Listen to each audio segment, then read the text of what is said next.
Hai, perkenalkan nama saya Elsa Abida Maharani. Nah, pada kesempatan yang baik kali ini, saya akan menjelaskan dan mengenalkan salah satu destinasi wisata yang ada di daerah saya, yaitu Pantai Pelang. Pantai Pelang ini terletak di Desa Wonojoyo, Kecamatan Panggul, Kabupaten Trenggalek.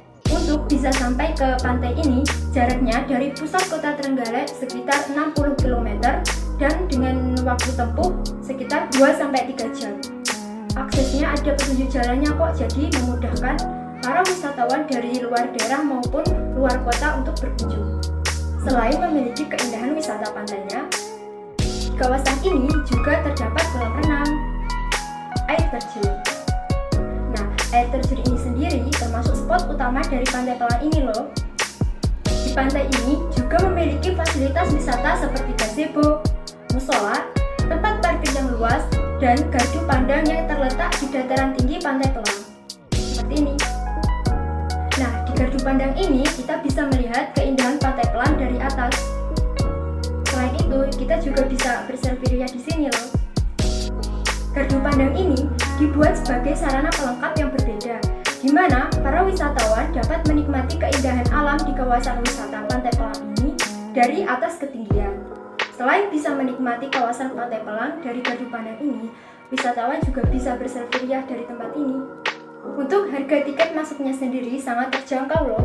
Teman-teman hanya perlu mengeluarkan uang senilai Rp8.000 dan sudah bisa menikmati destinasi wisata Pantai Pelang yang super duper lengkap ini. Jangan lupa berkunjung ya teman-teman. Saya sangat merekomendasikan tempat ini. Terima kasih.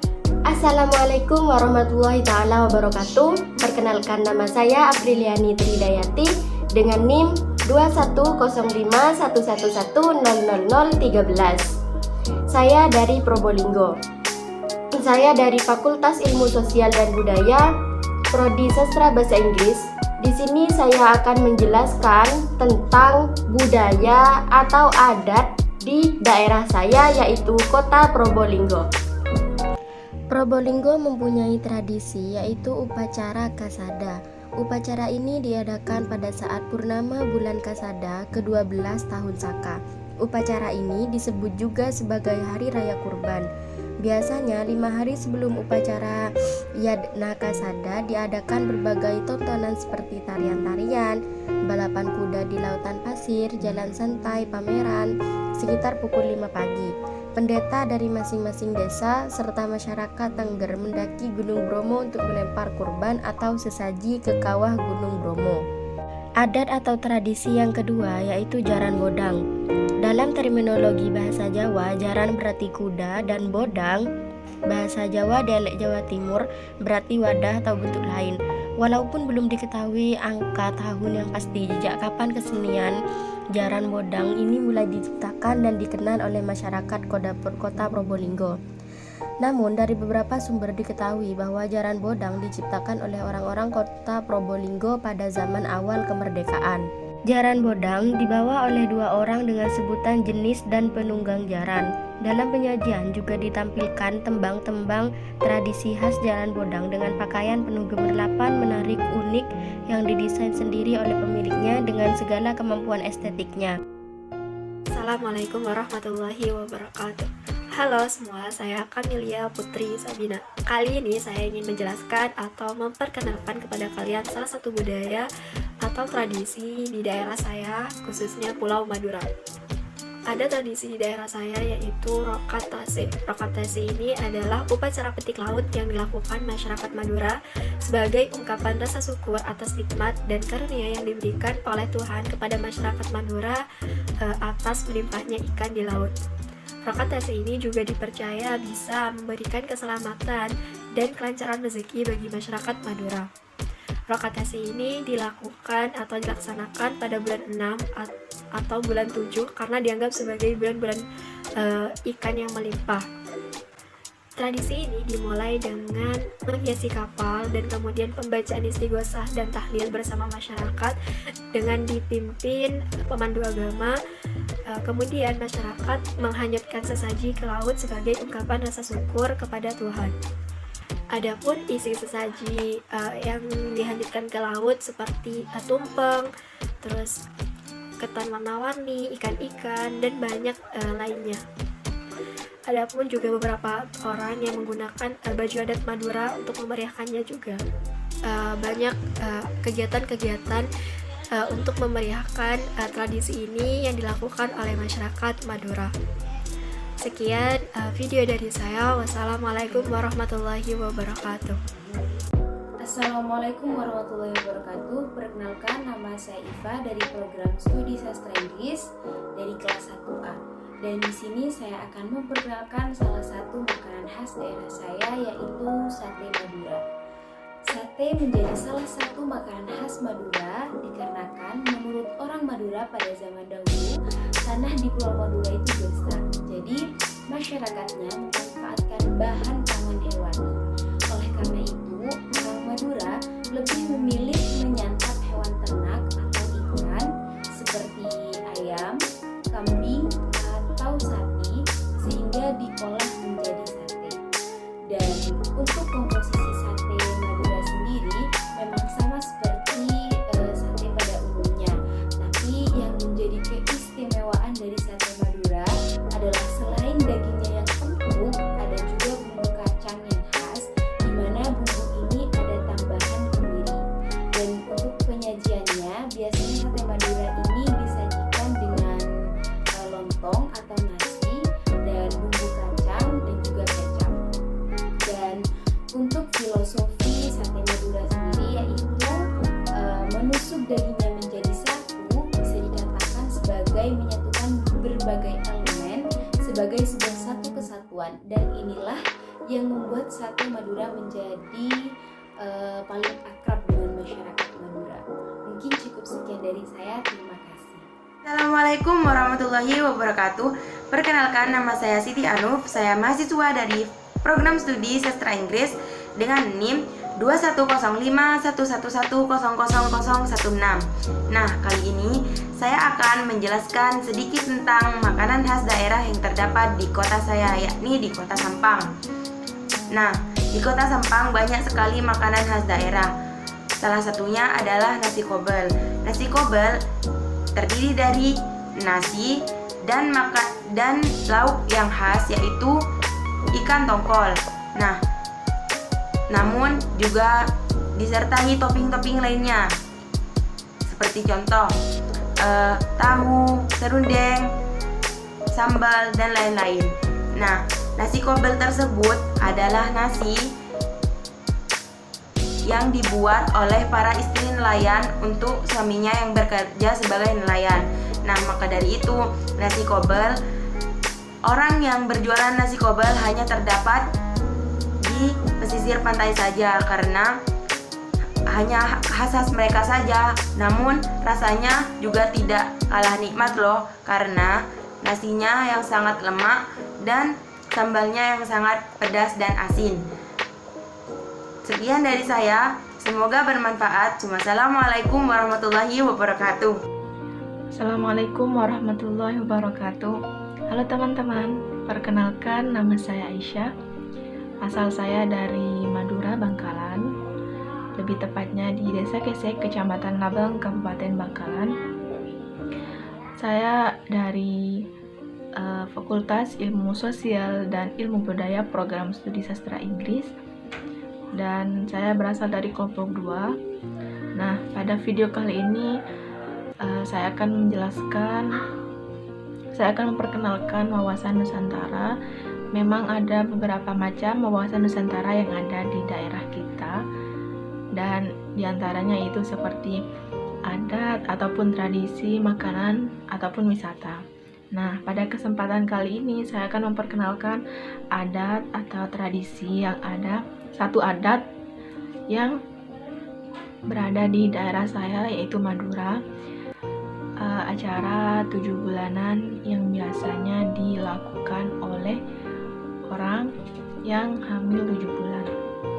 Nah, adat tersebut biasanya memang sudah lazim dilakukan di daerah saya, yaitu ketika orang wanita hamil, yaitu lebih utamanya hamil anak pertama. ketika usia kandungan tersebut berusia 7 bulan. Namun ada tersebut biasanya tidak berlaku jikalau ibu tersebut hamil anak kedua ataupun anak ketiga, itu tergantung biasanya. Kondisional saja, namun biasanya adat tersebut sering dilakukan bila ibu tersebut hamil anak pertama dan di usia 7 bulan. Nah, biasanya di acara 7 bulanan tersebut diadakan juga berupa pengajian, yaitu bacaan beberapa surat Al-Quran, diantaranya surat Maryam dan surat Yusuf, seperti itu. Ada juga yang membaca khatmil Quran bil ghaib, dan itu kondisional saja. Ada khatmil Quran bin nazar juga dan bil ghaib, seperti itu teman-teman. Nah, kira-kira gambar acara 7 bulanan tersebut seperti ini, dan seperti ini. Terima kasih, mohon maaf bila ada kesalahan dalam video saya. Kurang lebihnya saya mohon maaf sebesar-besarnya. Wassalamualaikum warahmatullahi wabarakatuh. Perkenalkan, saya Nidia Gita dari kelas A dengan NIM 018. Saya berasal dari Surabaya. Jadi saya akan memperkenalkan salah satu makanan khas Surabaya, yaitu lontong balap. Lontong balap adalah makanan yang terdiri dari lontong, lento, toge, tahu, dan kuah yang terbuat dari campuran kaldu, tumisan bawang merah dan putih halus, serta penyedap rasa. Lento adalah semacam perkedel dibuat dari kacang yang telah ditumbuk, lalu dicetak dengan menggunakan kepalan tangan, kemudian digoreng hingga kering. Dalam penyajiannya, biasanya lontong balap ini diberi bawang goreng, kecap manis, dan sambal petis. Dikenal dengan lontong balap karena pada awalnya para penjual lontong balap ini menjual dalam wadah besar yang terbuat dari tanah liat dengan cara dipikul.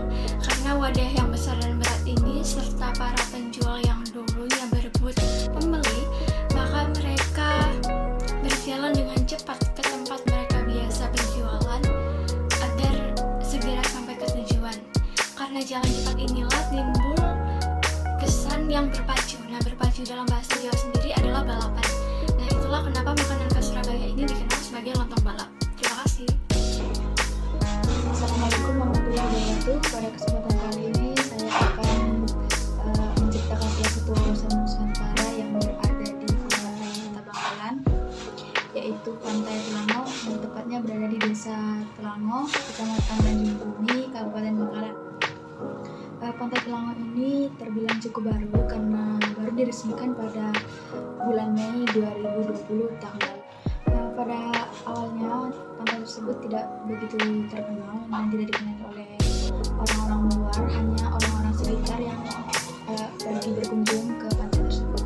Namun seiring berjalannya waktu, anak-anak muda di sekitar Desa Telango tersebut memiliki inisiatif untuk membuat pantai tersebut menjadi objek wisata, sehingga sampai saat ini banyak didatangi oleh para wisatawan dari luar kota.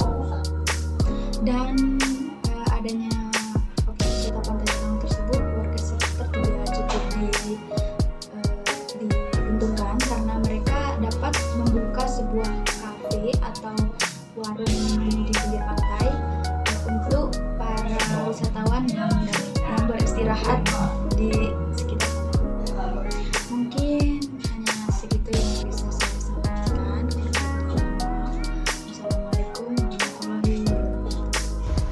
Assalamualaikum warahmatullahi wabarakatuh. Perkenalkan, nama saya Betty Nur Aziza. Saya mahasiswa program studi sastra Inggris Universitas Trunojoyo Madura dari kelas A dengan NIM 2105110020. Saya berasal dari Kabupaten Sumeneb. Kalian tahu nggak sih teman-teman, salah satu daerah ataupun pulau di Kabupaten Sumeneb ada yang disebut sebagai Pulau Oksigen. Kadar oksigen di daerah ini tuh sangat baik ya teman-teman, yaitu 20,9%. Yang mana ini merupakan hasil penelitian dari Lembaga Peneliti Antariksa Nasional pada tahun 2006. Dan pulau ini termasuk kadar oksigen terbaik kedua di dunia. Wow, di Indonesia terdapat wilayah yang kadar oksigennya terbaik di dunia teman-teman. Yang kedua ya, setelah Laut Mati di Jordan. Oh ya teman-teman, nama pulaunya yaitu Pulau Gilian.